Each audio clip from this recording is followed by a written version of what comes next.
I know. You're exhausted. You're overworked. You're burnt out. You're overwhelmed. And there never seems to be enough time in the day. The biggest part of hustle culture that we've bought into, however, is it's eroding our sense of self-worth. In today's episode, we talk about the dangers of hustle culture that we've indoctrinated into our medical and dental and business system, hell, into our society. But in this episode, I dive deep into how it's actually eroding your self-worth. And then stay tuned throughout the episode because I'll give you some tips at the end of how to regain those softer skills of undoing the habit of hustle that you're so very good at. This is going to be a great one, guys. Keep this one on. Tell your friends that you're not available. Tell your kids that you need some time. Hell, put in some headphones and go for a walk. You're not going to want to miss this episode. Your happiness depends on it. Hello, and welcome to the Business of Happiness podcast. I'm your host, Dr. Tarryn MacCarthy, and today is going to be a great day. Today, I am reminding you that glorifying working hard and hustling has been eroding your sense of self-worth. You know, that's so interesting because every day I get to talk to these incredible men and women in medicine and dentistry who are doing amazing things, who have deep, deep passion, who care deeply, who are actually enormously accomplished, experts in their field. And one thing that I keep noticing is this feeling of not being enough, the sense of not having enough self-worth, not good enough, not accomplished enough, not deeply feeling enough, not good looking enough, not fit enough. The list goes on and on. You know, these incredible men and women who sometimes recognize and will say that they suffer from imposter syndrome, but most of the time they're just feeling bad. I mean, I was there too. I know that feeling of having accomplished enormous things in my life, really sought incredibly high achievements and nailed them. You know, really crushed those goals and still feeling like that sense of self-worth isn't there. Not really loving or valuing myself enough or feeling like others aren't necessarily. And yes, some of that comes from childhood wounds, 100%.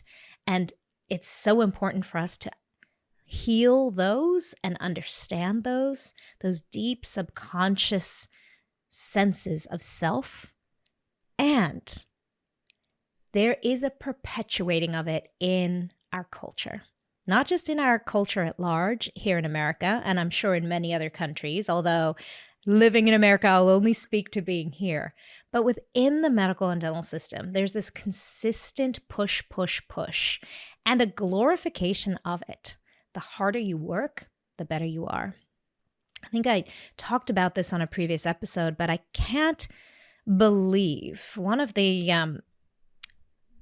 journals that I receive for orthodontics, and I won't name it here because I'm sure all journals have done this. I'm not needing to blacklist anybody here, but one of the journals that I receive, and it's still one of the regular paperback, hard, in my hand journals that I love, and there's some great interviews of orthodontists across the country, and they do some reviews of different new modalities of treatment, and there's some case studies. I love this journal.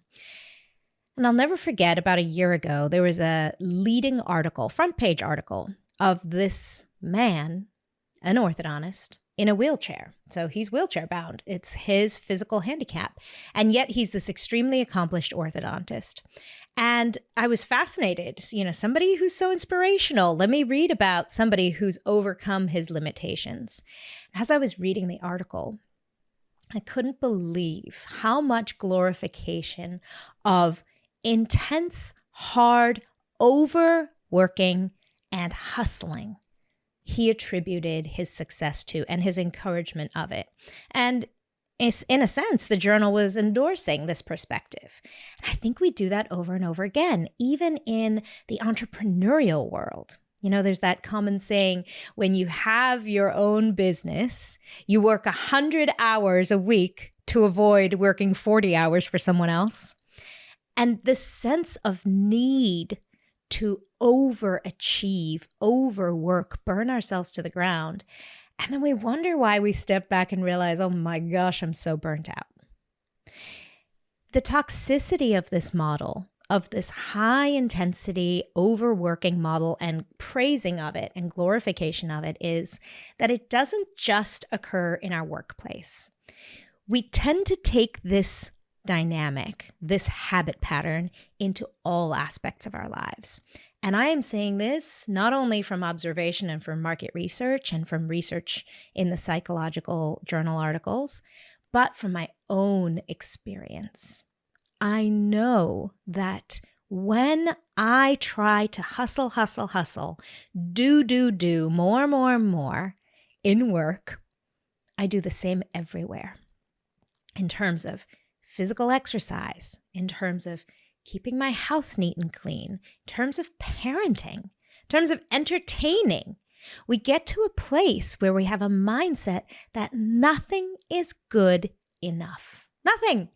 Not my weight, not my physical fitness standard, not my eating pattern, not my parenting, not my house, not my business, not my patient care. Nothing is enough. And that in and of itself is a mindset. It's a mindset that's perpetuated by this glorification of hustle mentality, of overworking. And we see it in the medical system, right? So many of our corporate entities are goal-based, based on production. Do more, get rewarded. Work harder, get rewarded. In fact, many of us, hey, I'm raising my hand too as an employer who absolutely used to do this, would reward our team members who were working much harder than everyone else. Came early, stayed late, didn't take a break during lunch, never saw her resting or chatting with anybody. Any downtime, she was working hard. Overachieving, overdoing, and we support it and encourage it and reward it. And then that shame and guilt seeps onto us as business owners. Because if I'm telling everyone else to work so hard, I better be working so hard too. And then what does that look like? Working through lunch, stressing constantly. In fact, even the minutes of the day become pressured. How much can I do in this 1 minute? And this also supports our multitasking habit. And we've talked about this before on the podcast, that so many of us think we're so good at multitasking, and there's a little dopamine hit that happens when we push, rush. But that persistent, chronic level of hard push, force, hustle is flowing with cortisol through our bodies, or forces a flow of cortisol and adrenaline in our bodies. And we know the downsides about this. We know long-term effects of high stress, even what we call quote unquote good stress. We know the physical outcomes of it. We know the increased levels of hypertension. We know increased cerebrovascular and cardiovascular disease. We know it leads to burnout. It just does. We don't need more evidence of this. It also leads to apathy, right? When nothing seems rewarding enough, when we've pushed ourselves so far, nothing seems rewarding enough. Then we start to become apathetic. We start to lose interest. It happens everywhere. I mean, I've even recognized it happening in my parenting. When I've had that perspective of, I'm not doing enough, I have to do more. And then we look and realize, oh, wait a minute, I actually can't control these beautiful human beings. I actually have zero control. I'm just the bumper pads and influence at best. hopefully inspiration, but I can't control my beautiful teenagers. Well, then we start to get apathetic because that overworking and that push to achieve more and more, we start to see that the results that we create in our mind are not achievable. And then the apathy steps in. Same thing when we're working on patients. When we're overdoing and hustling, we don't see the same results that our hustle and our force are telling us we should be seeing. And that's when apathy sets in. And that's when we start to see things like compassion fatigue, where doctors and dentists who are pushing themselves so hard start to lose a sense of compassion. And it's so interesting because I propose to you that it's not that we lose a sense of our humanity. It's that we've lost a sense of compassion for ourselves. And in doing so, it strips our ability to feel it for our patients, for our team members, right? The other thing that steps in when we're pushing and forcing and overworking is guilt and shame. And this shameful feeling that steps in is we start to feel afraid to slow down. Once we've established this culture in our workspace of overwork and hustle, it's terrifying to now say, I'm going to take a little break. It's terrifying. It seems disingenuous. It seems out of integrity. And those values matter to us. Those are core values for so many of us, especially in medicine and dentistry. Integrity is a big one.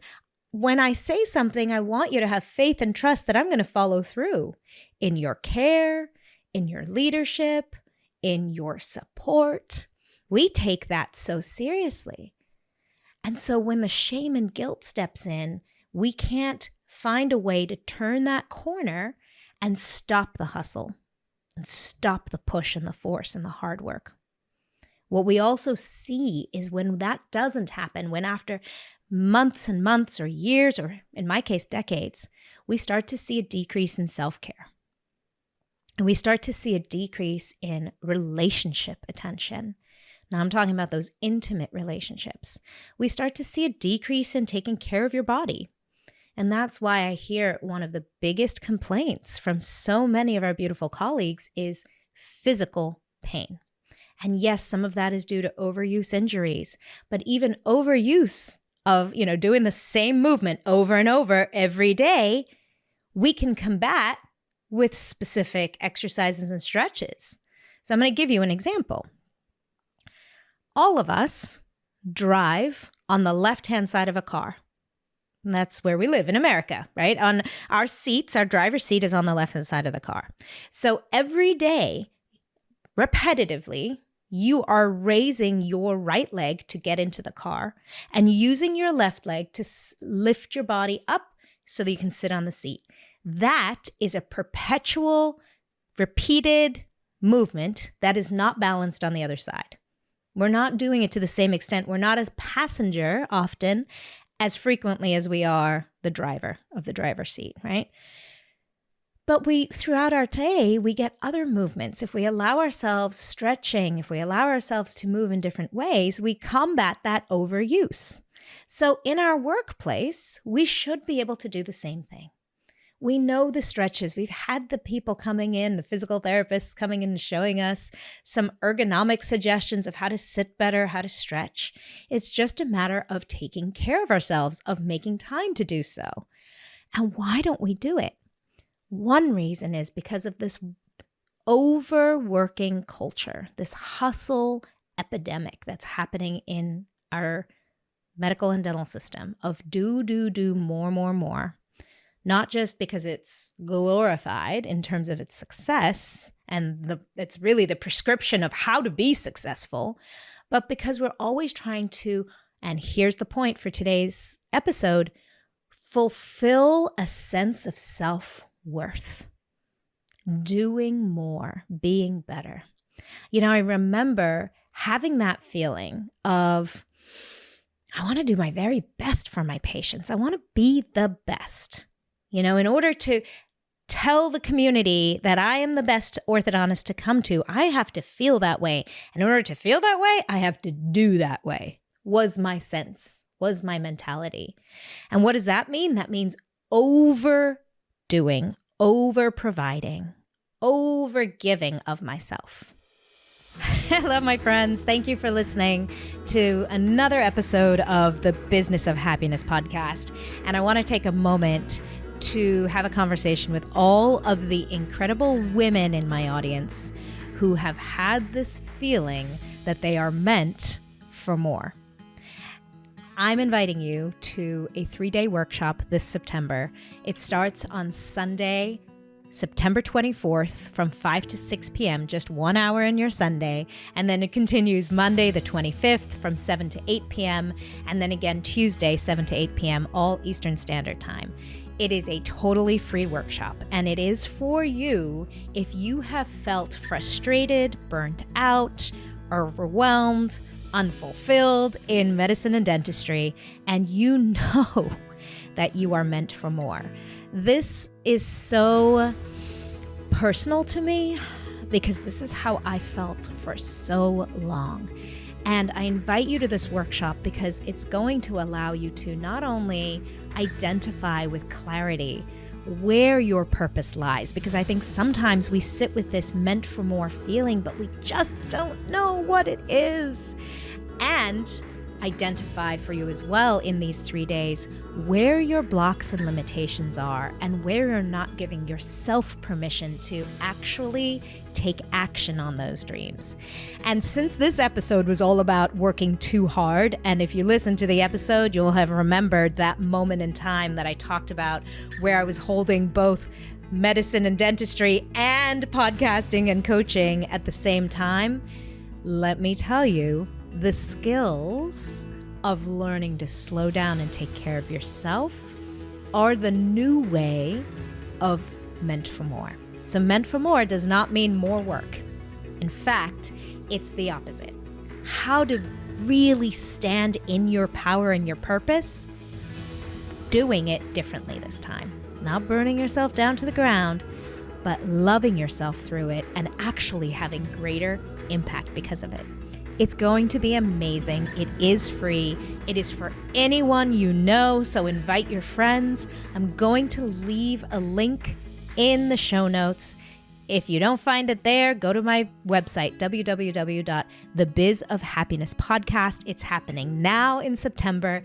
Join us. And yes, there will be replays. I'll see you there. And I want to just throw in one other component of work that I think we often gloss over, and that is that sometimes work is our safety. We've been doing this for so many decades. We've been rewarded, we've been complimented. Patients give us so much love and gratitude for that work. Our team members often do, our colleagues often do. So it's a very rewarding place. Of course, we want to do more. And sometimes overworking becomes a safety zone, a zone where we can get away from stresses in the rest of our lives. Parenting is one of them. I've been in that place where I just have had enough of all what's going on raising teenagers, and I just escape down into my podcast studio and do some work. And then I recognize, wait a minute, work is my therapy. So for many of us, we tell ourselves, work is our therapy. And we think doing more of it will make us feel better. Here's the clincher, is that it does in the short term. But in the long term, we still need rest. We still need recovery. And it is so amazing when you finally find work that feels so rewarding and good to you, and you love to do it and you'd rather be there than anywhere else. But remember, when we do that, when we have our blinders on, it also, creates complications in relationships. We start to ignore relationships. We start to ignore different skill sets that we need. Let's talk about the parenting. We start to ignore our self-care, as I mentioned earlier. So, okay, We get the point, Tarryn. Overworking and glorifying the hustle is really detrimental to our mental health. It's detrimental to our physical health. It's detrimental to our relationships. And I'm going to say it's even detrimental to your success. And I have another whole theory about that, but hold on for a moment, because I want to leave you today with a few key practices of how to start to turn that ship around. Because if you're like me, you've been practicing the hustle and the hard and the grind and really valuing it and glorifying it for so many years that turning it around is wildly uncomfortable. I'll never forget. I realized at one point, and this is at one point I was working several days a week in my orthodontic practice and coaching and podcasting. So building up my side hustle, which eventually turned into my full-time job, but doing both, right? There's that delicate moment where you're holding both at the same time. For all of you incredible dental and medical entrepreneurs out there who are starting something revolutionary, and you know you have to maintain something for a little while as you step into this new beautiful identity of yourself, there becomes this uncomfortable moment when you start to realize, oh, wow, I am burning the candle at both ends. This is too much. And I reached that point. When I did, I immediately recognized it. So tip number one is awareness. Being aware of when you're exhausted and burnt out. What does that look like for you in your body? For me, it looked like migraines and headaches, physically exhausted body, having very limited capacity for my kids, my husband. At the end of the day, you know, when you're just so exhausted from the day, that is the first signs of burnout. That is, you are burnt out. When you don't have any room for the people you love, you're burnt out, my friend. And it's so interesting how we live in denial of that. So the attention and awareness is the superpower here. Paying attention to when you're exhausted and burnt out and giving yourself permission, right? So often, I think we prevent ourselves from that recognition because we're looking at other people and we're thinking, well, I can't possibly be exhausted. My partner's doing the same thing, my business partner, or my colleague's doing the same thing and they're doing fine. No, drop that story, please, and allow awareness of your own body to be your superpower. That's number one. Number two, taking responsibility for your time and your self-care. And this self-care, we talk about it often on this podcast, and I really don't like that term because I think at this point it's been so overused in, pop culture that we don't even know what that means anymore. And really it's been used as a modem for sales, right? Buy this product as part of your self-care. Let's just recognize self-care is actually the awareness of what you need. So in that moment, asking yourself, what do I need? And if you can't land upon it because you're not good enough yet at listening to your body and your intuitive knowing of what you need, then 99% of the time, it's going to be a form of rest. It just is. So creating space and time for rest. And I'm going to argue for every single day, just like brushing your teeth. You do it every single day, whether you think you need it or you don't. You need rest every single day, whether you think you need it or you don't. And I'm not just talking about more sleep, which is probably true too, right? You probably really do need more sleep, but I mean rest and doing something for yourself on a daily basis. Doesn't matter where you are in your life pattern. If you're the mom of a toddler, if you're single practitioner with no family, you're retired, it doesn't matter where you are in your life. You need a moment, several moments every single day for self-care, being quiet with yourself, resting with yourself. And that does not mean on Netflix. It just doesn't, because that's not rest. It does not mean on Instagram, because that's not rest. And so when I first recognized that I was on the verge of burnout or burnt out, I realized, oh, wait a minute. I have to start enforcing a discipline for myself. Just like this hard work I got to this place of hard work habit by discipline, right? I told myself that was a good thing at the time.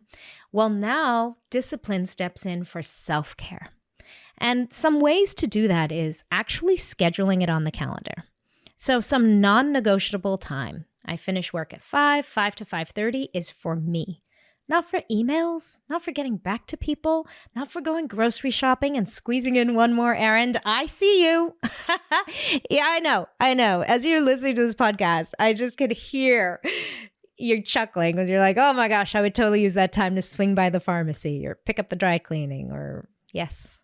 I mean, literally taking that time.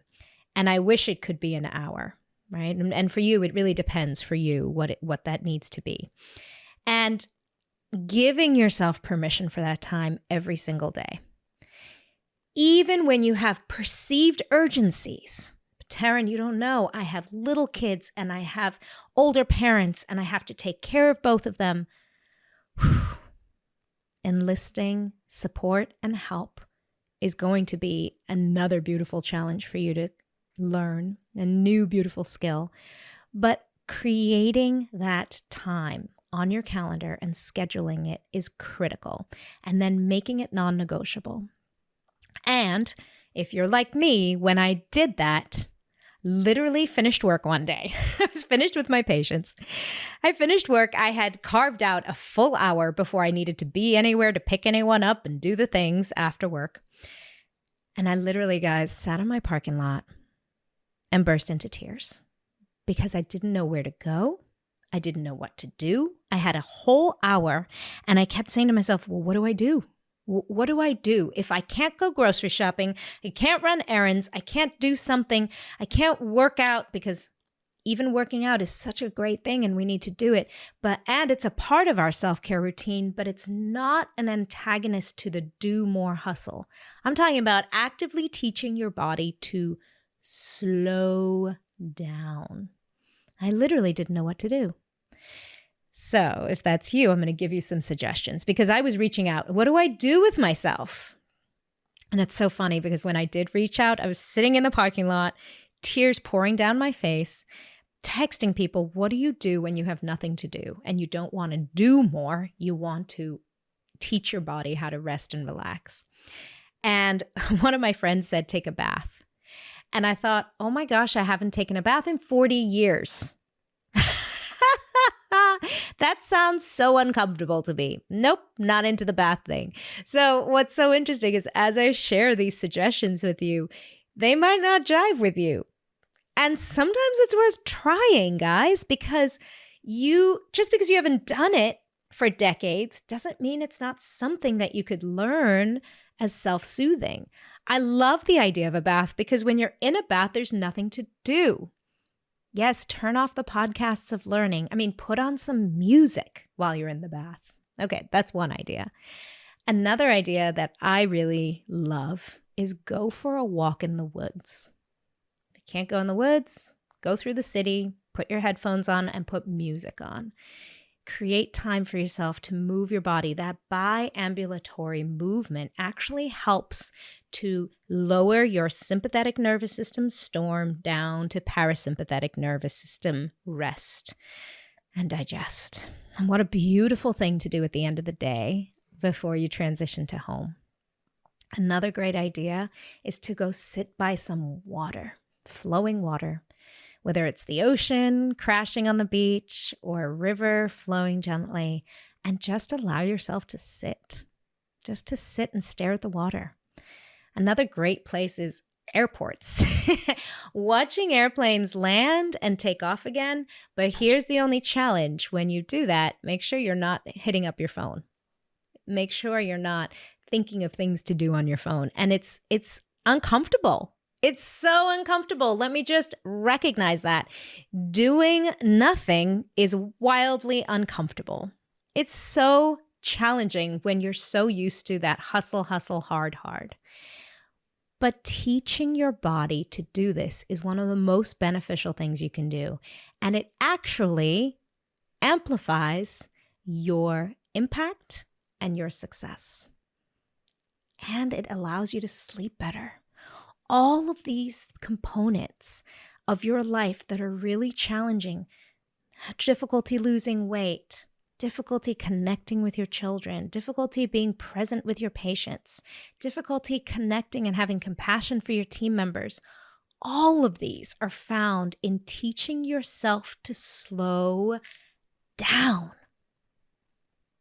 I want you just for a moment to imagine if you could make slowing down more familiar in your life. What would that look like in your life? How would your relationships be different? If you could make slowing down a habit pattern, the antithesis of hustle, how would your patient care be better? If you could make slowing down your go-to when your alarm goes off and says, "Woo, I'm tired," how would your sleep be better? And how much more present could you be? Would you be making business decisions, strategic, creative, ingenuitive decisions for your business? The success is astronomical. So please know there's another way. There's another way beyond hustle, and it's so much sweeter. And as always, my friends, give yourself enormous compassion on this journey. It's not easy to change the way you've been for decades, but it is worth it. And you deserve it. And remember, when you feel good, now that is where you can do good. Bye-bye.